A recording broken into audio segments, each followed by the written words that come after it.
Hi y'all! In this video, we're going over topic 13, lesson 3, modeling volume. First, let's look at what volume is.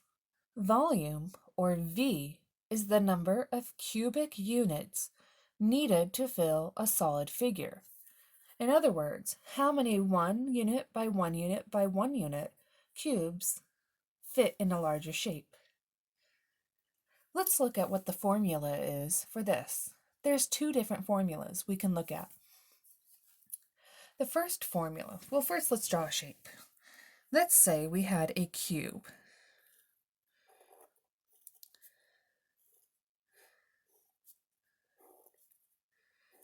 And let's say that this cube had a side of 3 inches, another side of 3 inches. Remembering a cube is like a square, so all sides would be the same. And this side going up is 3 inches. Let's look at two different formulas. The first would be volume equals base times height.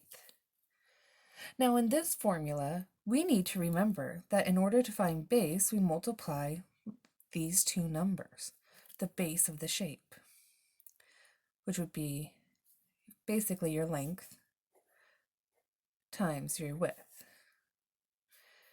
So here we have 3 times 3, which is 9. So now my volume equals 9 times the height, our other 3, and my volume would equal 27. Now here's where it gets a little different.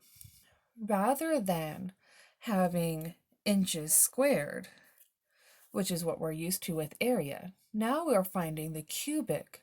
So we'd have inches cubed, which we put a 3 afterwards. Let's look at one other formula, and that is volume equals length times width times height. You'll see that I still put in my length of 3, my width of 3, and my height of 3. Volume, 3 times 3 is 9, times another 3 is 27. So I still have 27 inches cubed. Let's see what that looks like in another problem.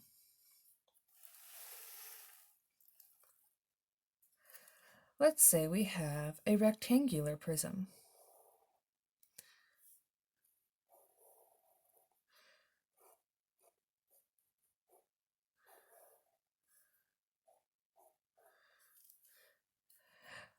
I'm going to have it be 2 centimeters, 1 centimeter, with a height of 7 centimeters. Let's see what the two different problems look like. Volume equals base times height. Well, in order to find this, I have to find my base first. My base of the shape is my 2 times 1. So volume equals 2 times the height of 7. Volume equals 14 cubic centimeters. Let's look at the other formula I showed you. A volume equals length times width times height. Volume would equal 2 times 1 times 7. You wind up with the same numbers. However, with this first formula, we have to remember what base means. In this formula, we don't need to remember what base means because we're still finding it. Volume still equals 14 cubic centimeters. As always, if you have any questions, please feel free to drop a comment in the comment section, and I'll be glad to get back to you. Have a great day.